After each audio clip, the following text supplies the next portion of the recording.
Today is episode 6, Sovereignty, with my friend Mary Jane. Hi. Thank you so much for being here today. Well, thanks for having me. This has been my word for 2020, at least 2020, if not part of 2019, where I do a meditation in the morning. And the word that comes to me is sovereignty. And I was talking to my husband about this, and he was like, who else mentions sovereignty a lot? Is Mary Jane, which, he knows you through a business context, and I've met you at some of his events. So I thought, okay, awesome. I want to talk more about what sovereignty means to you, and then go from there. Very good. Thanks for having me. I'm excited.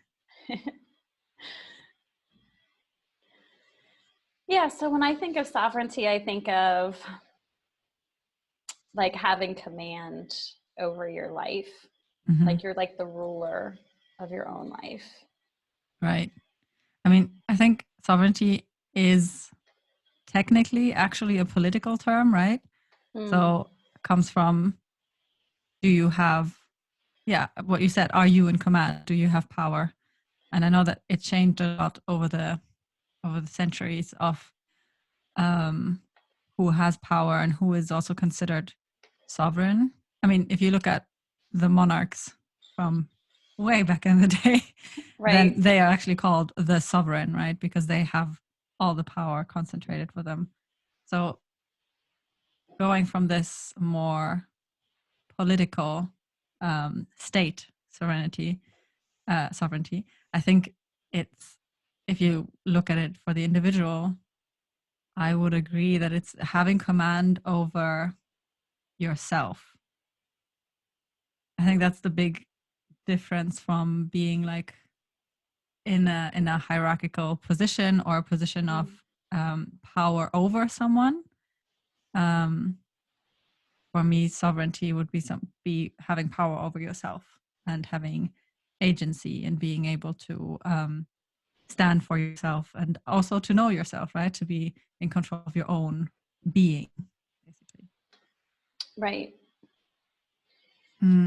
How did you, why did you come up with this topic? What is it that interests you in this?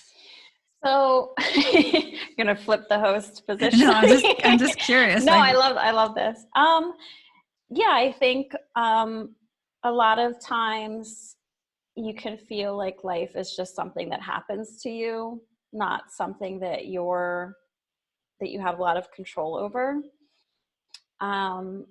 And I love this idea of, I guess I like a lot of control. Mm-hmm. But I really like that the power is in your hands, and I think that this is the future of, I think it's the future of wellness. I think it's the future of psychology. I think it's this going away from this old paradigm where you need, 20 years of therapy, mm-hmm. or, a lifetime of oversight or things like that. And then bringing the power to you where you, self-psychology, self-empowerment, maybe self-diagnosis. I mean, I still think that doctors are besides the medical conditions, right? Yeah, I mean, it depends, of course, what you're seeking to cure or seeking to heal. But I think a lot of things in our life, if we just knew how powerful we were, and then we take that power back. So sovereignty to me is taking back the power. I like that you mentioned this, the royalty. I wore my royal blue today. Oh, very good. To be on very regal. Yeah.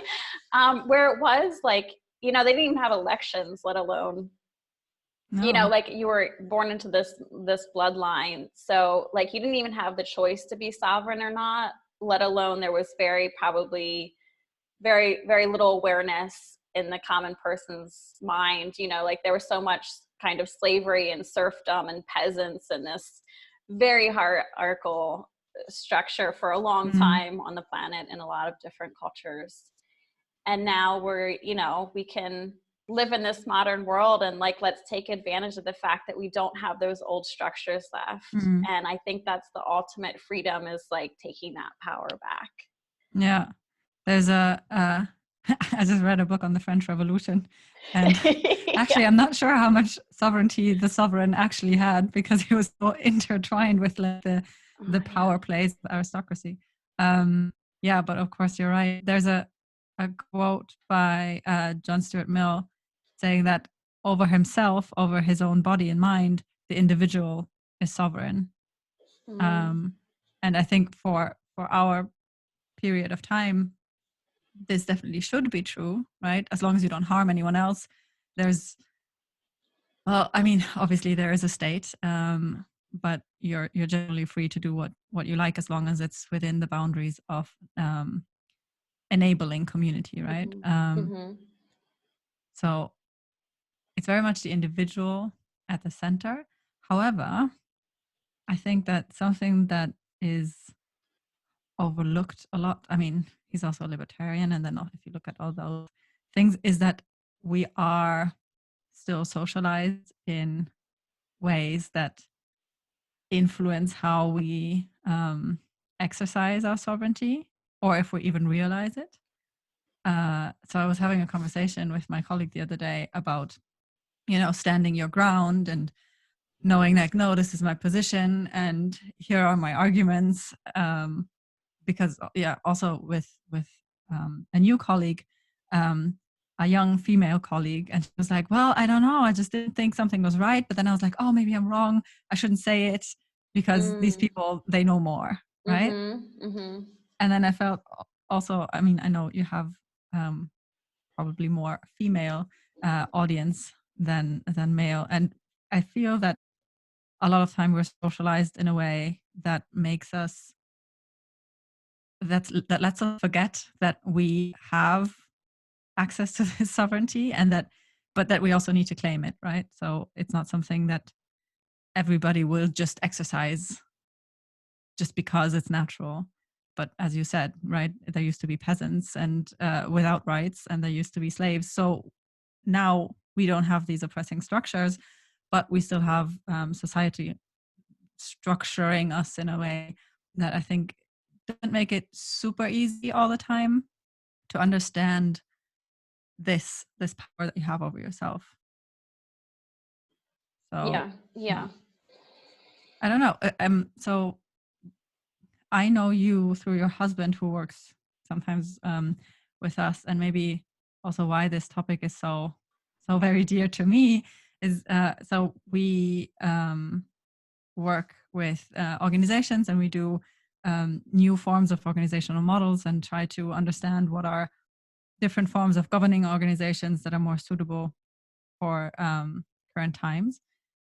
And one thing I realized along the way is that the way companies are structured as of now, and have been for the past many decades, um, is actually restricting the understanding of what you can and cannot do, because so many things are given, right? It's like, okay, this is your position, this is your job description, here's your supervisor, and here are your subordinates.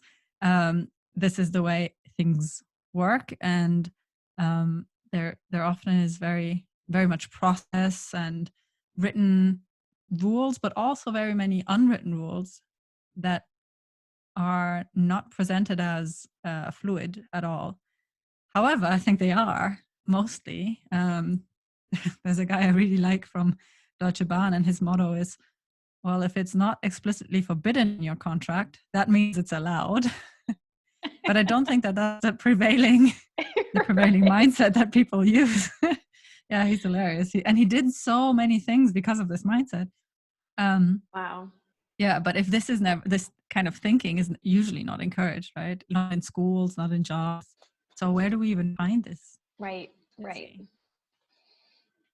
How do you have any strategies? Like, what do you do to understand what you can and cannot do? That's a good question. And I want to get back to the business thing about like flat hierarchies too, and if there is a space for more sovereignty in the workplace. But I'll answer this first. Like like any kind of self-expression, I think you need to know yourself really well. right? That's like step one. So if you know yourself really well and you kind of know what your values are, what your belief system is, like your worldview and what seems real to you, then I think it's easier to kind of like take this sovereignty on, because it's like a full, it's kind of the full package of like everything I believe in, how I see my world and how I want to see it. And then I can like kind of project that out. I mean, we're all projecting all the time anyway. Yeah. So I want people to know that they have the power to change what that looks like and what that feels like. Yeah. Just by saying, you know, I have sovereignty over this moment, this emotion, this situation at work where, you know, something didn't feel right or seem right, and I didn't know whether to say anything about it. Yeah. So I think that's maybe where to start, is just know thyself. Like the Oracle of Delphi. I come back to that one a lot.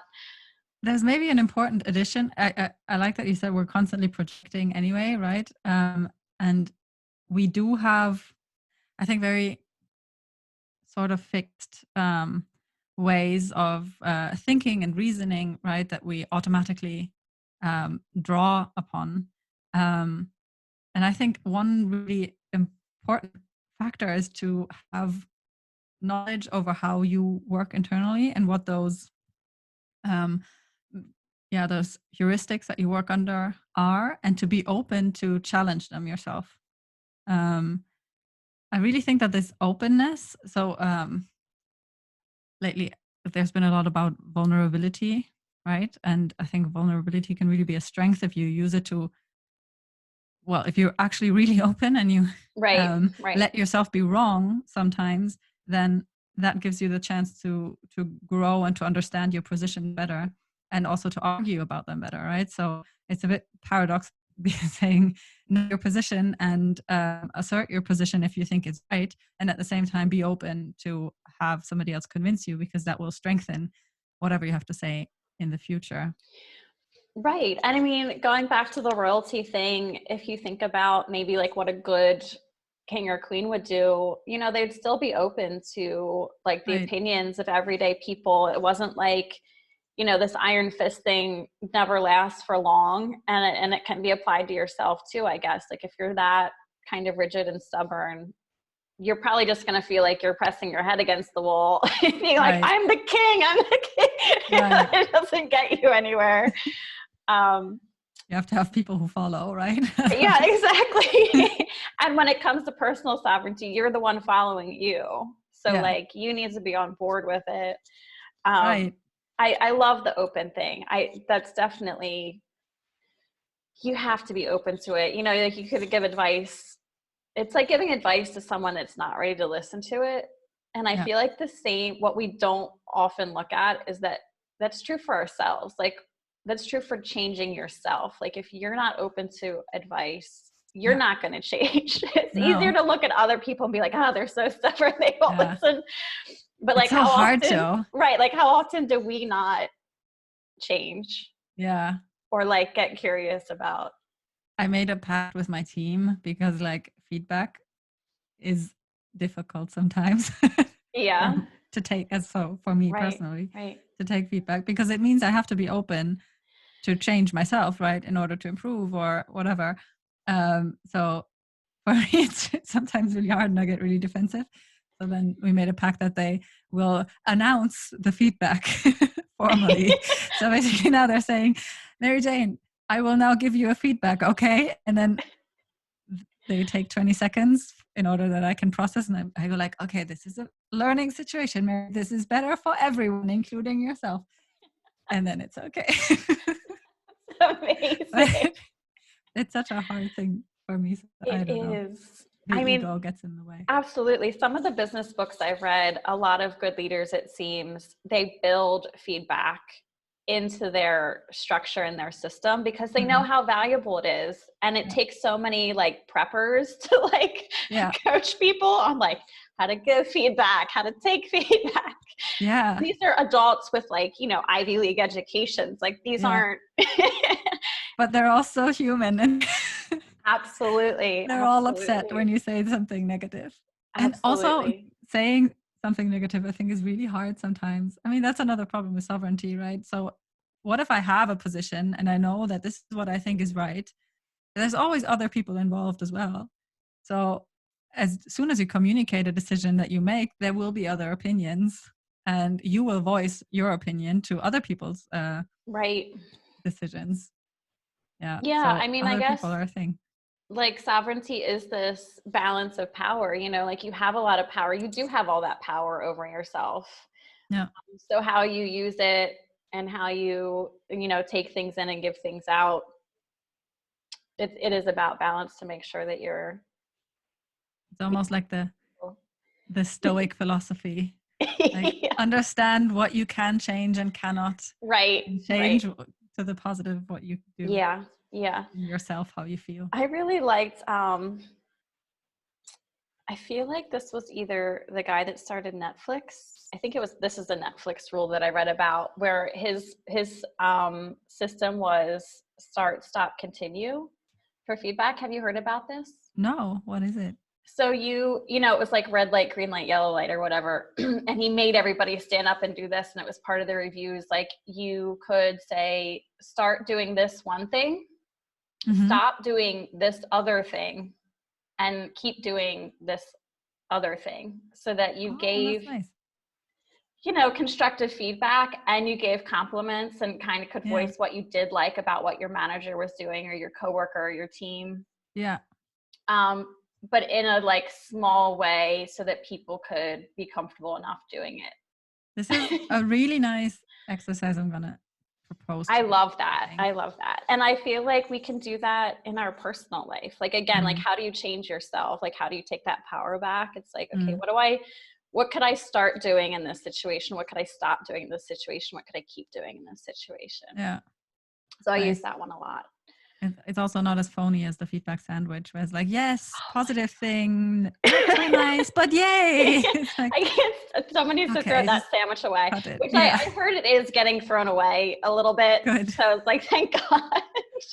It has spoiled. Like, it's ready to be tossed. Yeah, no, that's right. But so number one for like being sovereign is yes. So understanding yourself, being open. And then also really important, I think, understanding others and where you stand. So because we are in social constructs, and also this is coming back to the organizations part, is, well, do you understand how the system works? Do you understand what decisions are based upon? Like if you're in a work environment and you are always told, right, in uni and in internships and stuff, that you will be promoted or get your bonus based on performance. But that's mostly not true. You will get it on performance that benefits specific people that are in a specific role. So this is something that you need to understand, right? So because otherwise you can... Performance that's measurable and seen. Right? Exactly. Yeah. It needs to be visible. Right. It needs to be seen by the right people. They need to somehow like you as well, and not be threatened, but also not be threatened at all. So, like, it's very hard. This is like navigating the world as a female. Yeah. No, seriously. Yeah, it is. Like, okay, to be a good boss, you need to be X, Y, Z. Like, and they're all contradicting. Okay, but you need to know these expectations so that you can figure out for yourself how you want to do things, right? And also to manage your own expectations about what is going to happen. I think that's really important, especially for women. I think a lot of the time we want to do really good, like we want to be top of the class and all these things. And then we're irritated and sad when it then doesn't work out, that we don't get the cookies or whatever. And that's a really, really tough exercise to understand what is happening around you and how other people, or how in a social construct things are working. And I think that's another really important point in order so that you can power yourself as well. Yeah, it's like you need to know the game. Yeah, like, exactly. Yeah, we have rules outside of it. That's good. I never This is why I love you on the conversation, because I'm still only in my own head, and you have the ways to like see and put it in perspectives. And my thing is always how do people interact? Like, right. Where is this coming from?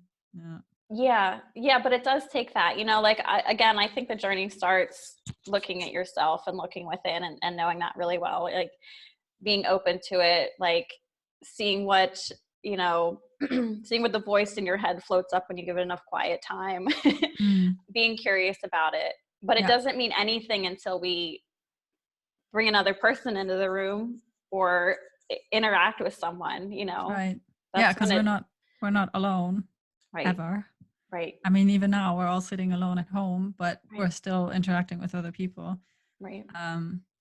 And so that's where it gets political again, because if you look at the old sovereigns, like the kings and queens, then yes, they have control over their own countries.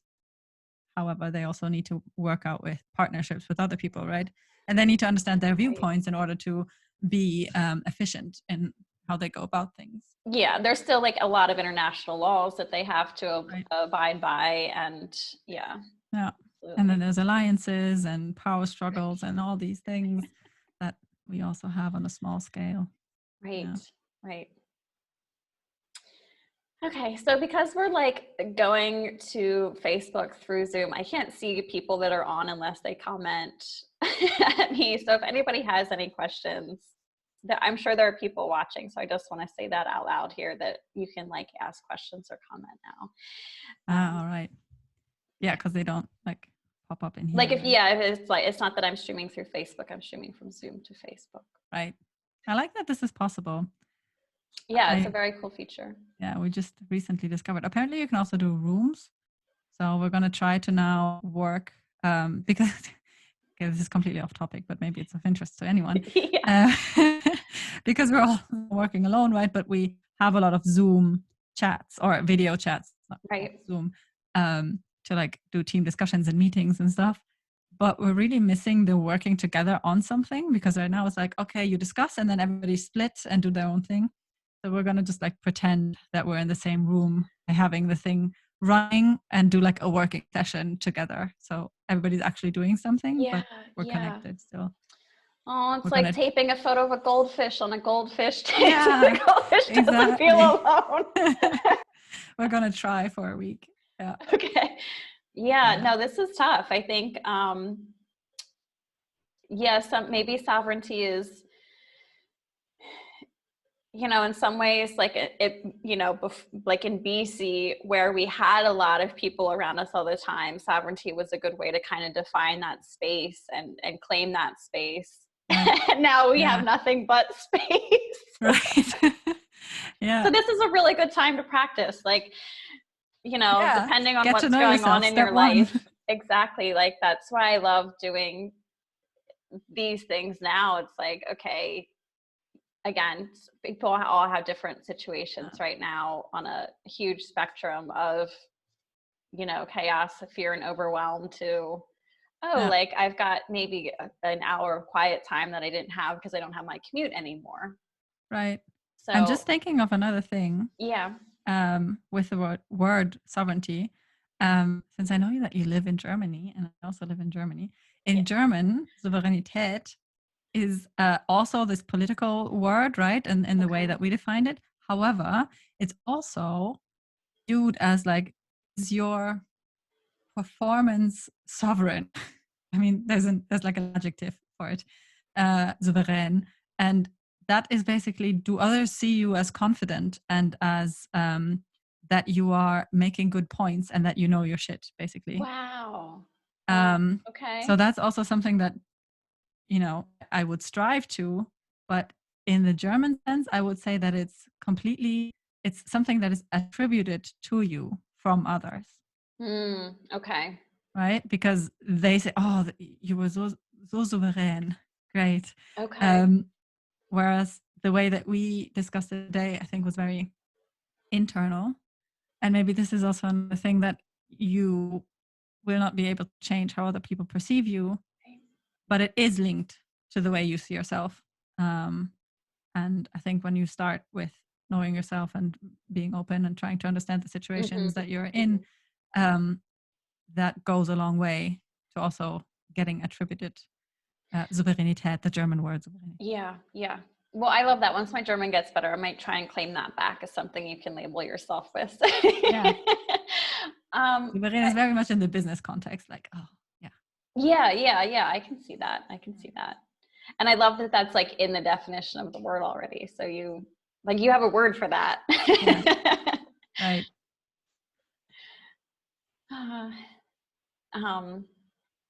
What was I going to say? Something about the claiming it. Yeah. And I was going to say it definitely is like, if you start acting that way, it's going to show. So people are going to recognize it, and they're going to be like, something's different. Yeah. They might not be able to name it right away, but I think it does show. So again, it's powerful enough that if you can take it on for yourself, I think it does show. And in this sense, I think it's very closely linked also to courage, which is one of, I think, my favorite words in the world. Because also showing to the outside what you stand for and how you feel that yourself being right, or how things should be based on your viewpoint, often takes a lot of courage, but it's definitely easier once you actually know what's happening inside you. Yeah, that's so true. And that's definitely, when I think of like a queen, I think of someone that, like knows herself really well, projects that, claims it, still listens to what other people have to say. But I mean, like the courage, I mean, they like the confidence that a queen has, right? Like, right, you step out your front door, it's like, okay, what's coming to me today? Like, I can handle anything, and I can face it, and I can handle it. Charlize Theron, she's playing the evil queen, right, in White and the Huntsman, I think. And she was once asked, how do you do this? Like walking like a queen and looking like a queen. And she goes, okay, you stand up straight. What was it? Yeah, stand up straight, chin down, and think murder, and then just go. So like, okay, remembering this sometimes when I have to make an impression. But you're gonna go out and slay your problems, not your not people. Yeah, just think it, don't act upon it. Right. Yeah, very good. Okay. Yeah, I think we did a good I think we've come to completion here. Again, don't go out and murder people. Just do not. This was not a suggestion in this sense. Just a suggestion in how to walk confidently. Yeah. No, I love that. And then maybe I'll have to have you back on to talk about confidence for another session. Yeah. Now that I know that that's your favorite word. Definitely. Cool. Right. Thanks a lot for having thank me. You so much, Mary Jane. This was wonderful. I will, we'll be in touch. If you want to link in the comments how people can find you, that would be awesome, because you're also doing all this cool stuff at the forefront of the business world as well. So I want people to find you and see what you're up to. Thanks. Yeah. All right. How does it work now with what do I do now? I'm going to end the meeting, so you don't need to worry about anything. I just want to thank you, everybody that's watching now or later in the replay. Send comments. I know I read everyone, and Mary Jane, if you want to look back to and see what people say about it, I know you're good about that. Yes, conversation. So, all right. No, thank you, everybody. Yeah, thank you, Mary Jane. Bye bye. Ciao.